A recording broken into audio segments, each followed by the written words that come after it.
If you're thinking about selling your house and getting ready to call realtors, you're in the right place, and this video is for you. It's not about judging sellers or what agents don't want to hear because they might be lazy or greedy or in a rush to sell your home.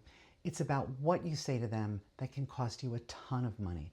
I'm talking about 10 things you should never say to your real estate agent and what to say instead. So this is actually one of my favorite topics because after 25 years in the business, this kind of information will have a huge impact on how much money you make, how hard your agent will work, how ethically your agent will work, and how high and fast you sell your home. So welcome back to the channel, and please do hit subscribe as I'm always posting good information for you every week. So let's jump right into the 10 things, with the first 4 all to do with your list price. But stick around for the last one, which is the worst idea of all and a huge mistake to avoid.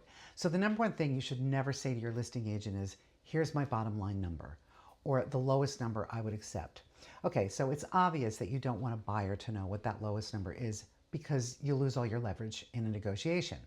But you shouldn't even tell your real estate agent what that number is, which might sound counterproductive because you're supposed to be partners, right? Well, every profession has some ethically challenged people in it, and I've shown homes many times when my buyer thinks the price is too high, and I tell the listing agent that, and the listing agent says something like, well, the list price is $500,000, but I know they'd be pretty happy with $475. If you can get your buyer to $475, I think I can get them to accept it. That is unethical. If the buyer wants to offer below asking, that's fine. But if it slips out of your agent's mouth that you'd accept $475, you lose all your power, and the listing agent was not loyal to you in terms of confidentiality, which is a very important part of the relationship. So if you keep that information to yourself, you don't have to worry about it. But let's say you're about to put it on the market and sign a listing agreement, and the agent agrees to list it at $500,000, even though he thinks that's too high, and flat out asks you, what number would you accept? Say, I don't know that I would accept less than asking price. Let's just see what offers come our way. Simple. Number 2, don't say, I will make a few small price reductions if it doesn't sell at this price.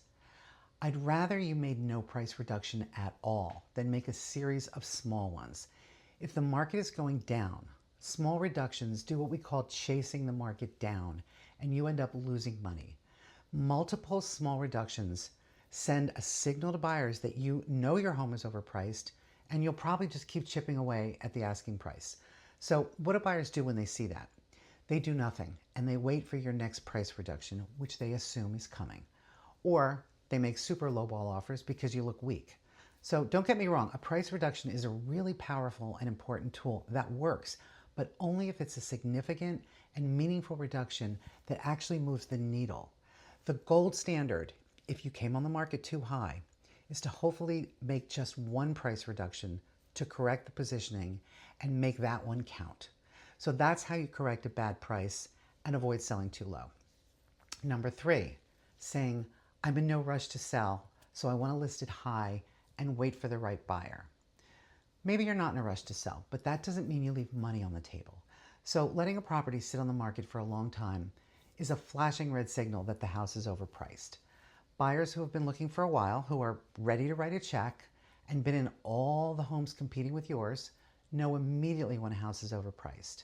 They've been in them, and if you're getting showings and you still have no offers after the first month or so, you're going to get nothing but lowball offers going forward, because that's what buyers do when they smell blood in the water. They lowball. So you say you want the right buyer. What is the right buyer? The best buyers are the ones who see it when it first comes on the market because they've been looking and they know the market. Once that group of buyers sees your home and then passes on it, now you're waiting around for the next round of buyers who are just coming into the market and not ready to pull the trigger. If the real issue is just that you need time and don't want to rush to move out, then get the best offers first and ask for a long closing date. Number 4, my neighbor got this price 8 months ago, so I should too because my house is better. Okay, maybe your house is better than your neighbor's, but know that 8 months ago is an eternity in real estate. The market is always moving up or down, and sale prices and values change almost daily, but certainly weekly. If the market's gone up since then, maybe you do deserve more than your neighbor. But have your agent show you with actual statistics which way the market has been going. If it's gone down, it's really important that you adjust for that. Otherwise, experienced buyers will spot that you were too aggressive in your asking price, and you will hear crickets. Number 5, I have a friend who might want to buy it, so I want to make them an exception and not pay a commission if I sell it to them. So here's the deal. Friends have a way of saying casually, if you ever sell, let me know. I might want to buy it. This is super common, but here's the problem. If you make a friend an exception on a new listing on the MLS, then your agent has to disclose that to other buyers because that's showing favoritism. Buyers don't like that you might have an inside deal where you don't even have to pay commission, and knowing that will drive them away. And that friend of yours often drags their feet and holds you up, or changes their mind after a couple weeks with you waiting around for them to write up an offer. That happens all the time because, well, maybe they weren't that serious to begin with, or they have to pull paperwork together and go get approved for a loan. The solution so you don't get hurt marketing is easy. Go to them before you list it and offer it to them with a deadline. If they really are serious, they will make you an offer, and then you don't have to list it at all. But once it hits the MLS, don't hurt your marketing. Number 6, I want to do my own pre-inspection. Okay, as a realtor, this might seem a little controversial of me to say, okay, but here it is anyway. You may have gotten advice to hire an inspector to do a complete inspection on your home before you sell. I personally think this is a really bad idea, and I would never do this before putting my own home on the market. First, every inspection turns up at least some repair issues that the seller didn't even know existed. So you're going to learn about every single flaw in your home, big and small, and now you're stressed out about what to fix. But more importantly, now things become legal. If you know in advance of any defect with your home, you and your agent are ethically required to disclose it to a buyer. So now you have to tell the buyer about all these flaws that might not even come up when they do their own inspection. And if you don't disclose it and something happens with one of those items after closing and they can show that you knew about it, you are liable and they can sue you. So my advice, fix what you already know is broken and let the buyer do their own inspection. Number 7, I'm selling as is, no repairs and no prep. So you can sell a house as is, but you can't expect top dollar without doing anything. So buyers today are picky. Small fixes like paint, cleaning, minor repairs, and staging can make a huge difference in your final price and how fast your home sells. So your agent isn't nitpicking, they're protecting your bottom line. Number 8, I can't leave for showings. This is really awkward for buyers because they want to explore your home comfortably and they need to be alone and bond with it to get a sense of what it would feel like to live there. They can't do that with you being present.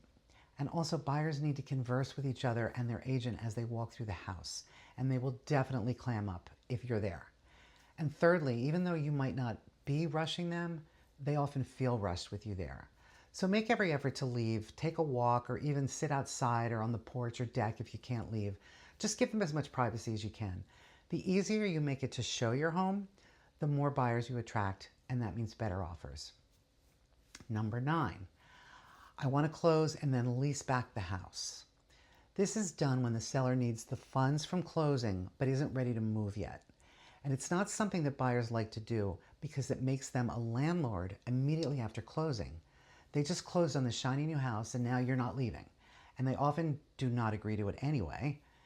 It also requires a lot of paperwork, and the lawyers and real estate agents hate lease-backs, also known as use and occupancy agreements. So it can be done, but just know that most of the stakeholders in a sale don't like them at all. And number 10, that idea that I think is the worst of all, I just want to test the market. This is a really bad idea, in my opinion, because it can hurt you a lot and for a long time. So let me explain. Most sellers who want to test the market, they do this at a high number just to see if they'll get it. And the reality is they usually don't get it, unless we're in a crazy runaway market where everything sells and we're moving out of that. So why is it bad? Because of information. Once you list a home that doesn't sell, that price is on the record forever, and any buyer can look up the history on any online platform and see that no one else saw value in your home at that price. Then if you want to relist it at a later date, you're handicapped because Most buyers are going to say they already tried tried it at that number already, so why would I pay it? And even if the market has come up, buyers don't care. They still think it's not worth that price because you already tried it once. So at the end of the day, your real estate agent is your partner, not your opponent. The more honest, flexible, and communicative you can be, the smoother and more profitable your sale will be. So if you found this helpful, please hit subscribe for more great real estate tips and advice, and drop a comment or a question below. Thanks for watching, and I'll see you next time.